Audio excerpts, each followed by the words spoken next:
It's Saturday, July 24th. Let's play the booster, but no, wait, that's a different video.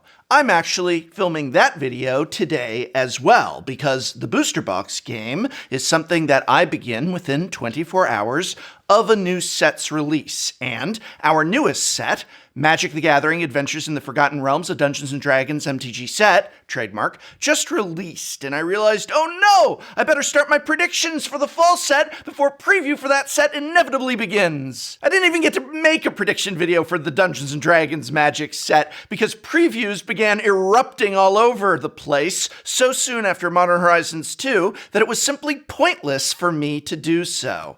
This video won't even be able to be edited and up until maybe midweek, so for all I know, a whole ton of previews for Innistrad will already have begun. I mean, it's been a week without previews. Gotta get rolling on the next set, right? No time to enjoy this set. Hey, remember Kaldheim? Remember Strixhaven?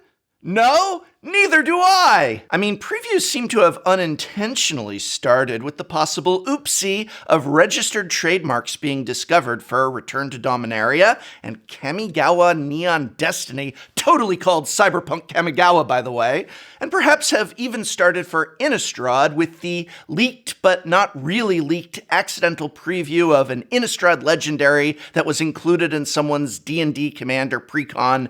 Don't worry, I'm not showing the leaked card. I don't do leaked cards. I don't care. But if you want to see it available, hang on, I'll tell you where you can find it. So if you are interested in seeing the leaked card, it's on the internet. Hope that helps. Go nuts. Goodness, it just wouldn't be a new Magic the Gathering preview season without leaks, would it? I think Wizards of the Coast needs to start taking their internet safety and password management seriously, possibly by checking out a password manager like NordPass, sponsor of this video. Did you see what I did there? We're in the ad, and it's a relevant one at that. Look, when you make passwords these days, you're not making them to keep other people out, you're making them to keep out freaking advanced hacking computer programs. Just having a password like fan of MST 3000 isn't going to cut it. Yes, that was my actual password when I was 15 years old, and today's hacking computer program things could cut through that like butter. Like butter.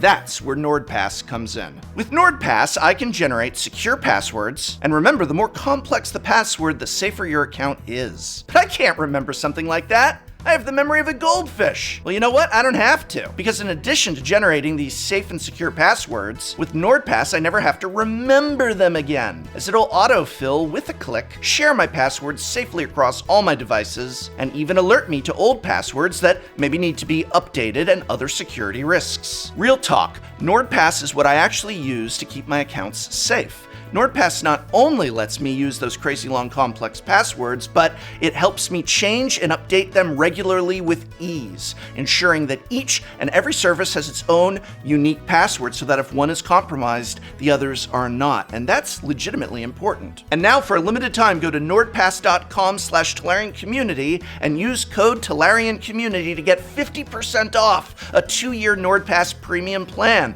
Plus you get an additional 4 months for free. The deal is only available for a limited time. Keep your passwords safe and organized. NordPass, one pass to a secure password. Word.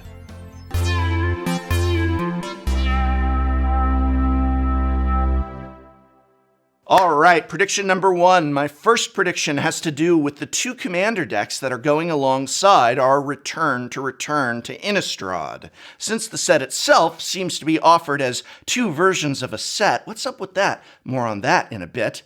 Innistrad Midnight Hunt and Innistrad Crimson Vow, it seems only fitting that there's 2 commander decks, one associated with Crimson Vow, which I guess is the vampire faction, and one associated with Midnight Hunt, which I'm guessing is werewolves? Weren't they cured? Oh, and then they went back. Oh, right, yeah. Does the story matter? More on that in a minute, too. Now, of course, I'm predicting that these commander decks will reflect that, one being a vampire deck and the other being a werewolf deck. That's easy, that's a given, but I want to go deeper with my prediction. I think that despite there only being 2 of these decks, they will not be sold at the $19.99 price that previous 2 deck commander precons have been for Ikoria and Zendikar, etc., etc., but rather these will be the full price that we recently saw with D&D Commander and Strixhaven. Oh, they'll make up for that for sure by being a higher tier style, again, more in line with Strixhaven, and I'm predicting that there will be a rad gimmick, like having transform commanders, which I think would be, honestly, just brilliant. I'm hoping I'm right on that. Transform commanders in each of the two decks. Maybe a human who flips into a werewolf, or better yet, an Arlen Cord planeswalker who can be your commander, who also flips, and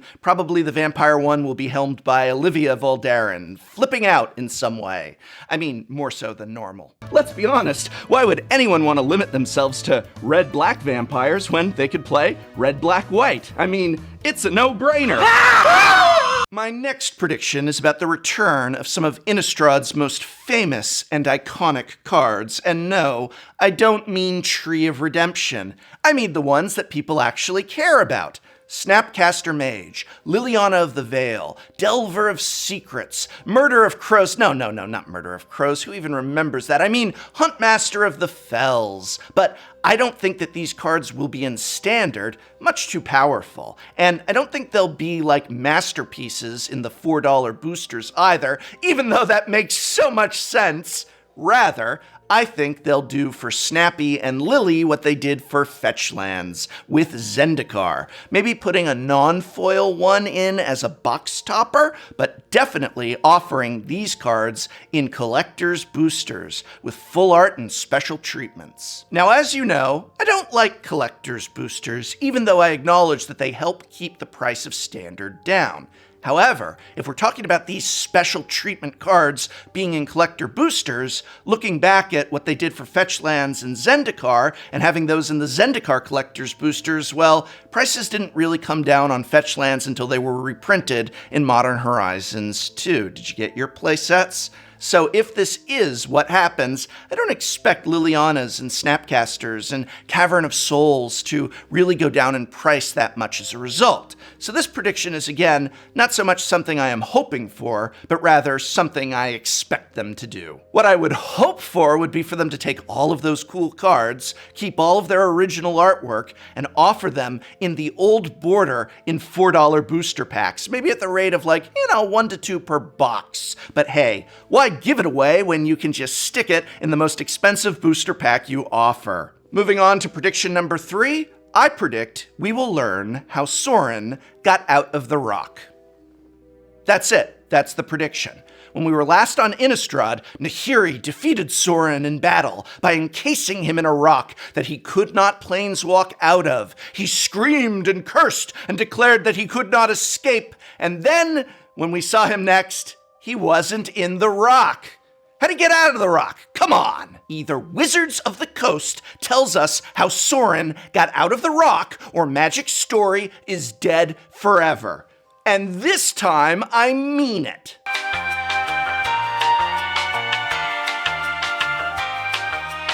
All right, I'm calm. Hey, I'm calm! Moving on, for our top 2 predictions, let's stop goofing around. I want to talk returning mechanics. What is Wizards of the Coast going to deem worthy of coming back as we return to one of the most celebrated planes and most popular sets of all time? I think they are not going to take any chances, and my guess at returning mechanics are Flashback and Transform, 2 of the most defining mechanics of original Innistrad. While Flashback itself first appeared way back in Odyssey block, and then returned again in Time Spiral, it is original Innistrad where it really resonated. So despite appearing in so many other sets, including the Modern Horizons lineup, I think that Flashback is really identified with the plane of Innistrad, as the Flashback cards of original Innistrad went on to be some of the cornerstones of competitive decks, and just the overall theme of your graveyard mattering is the perfect flavor pairing for the plane of the undead. Transform was first introduced in original Innistrad. Hey, I remember a friend of mine passionately complaining that it has possibly killed Magic forever, the Transform mechanic. He said this because he often had trouble remembering what was on the other side of a Transform card, therefore Magic has been ruined forever. You know how that goes. But While he didn't like it, it was incredibly popular with most of the rest of the player base, and returned when we returned to Innistrad for the first return. So for this second return, I think it will return again. Did you get all that? Transform cards were also very popular in Magic Origins, where we were given legendary creatures of each of the Justice League, who then flipped into their Planeswalker selves. On flavor and very popular, very memorable, Ixalan made use of the mechanic, giving us those cool transform lands, another hit. But it is still Innistrad that is so strongly associated with this mechanic. Honestly, I can't imagine Innistrad without Transform. How could you have werewolves or some new version of Jeff Goldblum? I fully expect to see both Transform and Flashback when we return to returning to Innistrad. So what's my number one prediction for the set? Well, it's a prediction that this is actually going to be 2 sets. It's on the nature of those names, Crimson Vow and Midnight Hunt. So far, no one at WotC has explained what exactly this means. We've never really seen anything like this before. Are we just getting 2 different treatments? For example, a tragic slip in Crimson Vow that shows a vampire falling off of their castle, or a tragic slip in Midnight Hunt that shows a werewolf falling into an open grave marked with a headstone of Avacyn's collar, something a werewolf hates because it's a symbol of Avacyn's church. Others have guessed that they are going to Pokemon it up, offering 2 different sets that are mostly the same game, with a few cards that are exclusive to each version, ones that you can't get in the other. So if this is what it's going to be, that means that you're going to see the same set, but in Crimson Vow, maybe that's where all the vampires are. In Midnight Hunt, that's where all the werewolves or werewolf-relevant cards are, that sort of thing. And that would have been a safe prediction for me. I kind of think, yeah, that's what they're going to do, but I want to really go for it with my prediction. So let's go full capitalist. I am predicting 2 completely separate sets. Not just flavor and themed differences, or a couple key card differences, but the release of what is essentially 2 standalone sets that are tied by being on the same plane in Innistrad, maybe having some compatibility crossovers, but otherwise each could have been a standalone set on its own. I think this is WotC testing design space in terms of an entire set, asking themselves the question, what if we released 2 new standard sets at the same time? What would that look like? How would that function? But also, let's be honest, leaning heavy into, well, now you have to buy twice as much stuff. Well, obviously, there's a lot of cynicism in that prediction. There's some cool aspects to it as well. Imagine going into your local game store and knowing that a Crimson Vow draft will be a wholly different experience than a Midnight Hunt draft. Goodness, maybe there will even be completely different mechanics between the 2 sets. Think of the massive influx to Standard, a format that has felt so stale for so long because of Throne of Eldraine, now finally rotating out, just as the equivalent of 2 sets may come rolling in. But now I want to hear from you. What do you predict we will see in Innistrad Crimson Vow and Midnight Hunt? Let me know in the comments below. And remember, for a limited time, go to nordpass.com/Tolarian Community and use code Tolarian Community to get 50% off a 2-year NordPass premium plan. Plus, you get an additional 4 months for free. The deal is only available for a limited time. Keep your passwords safe and organized. How much of your life is on the internet and protected by a weak password? Take it seriously and consider checking out NordPass. Thank you, NordPass, for sponsoring this video. I hear you have been looking for me, mortal. Welcome to my manor, and please mind yours, lest you lose what you so charmingly refer to as your life. So it is the power of the immortal vampires you seek for your general? I can't say I blame you. We vampires are the only choice when it comes to commander, or did Wizards of the Coast make an angel tribal deck that I didn't hear of? No? Exactly.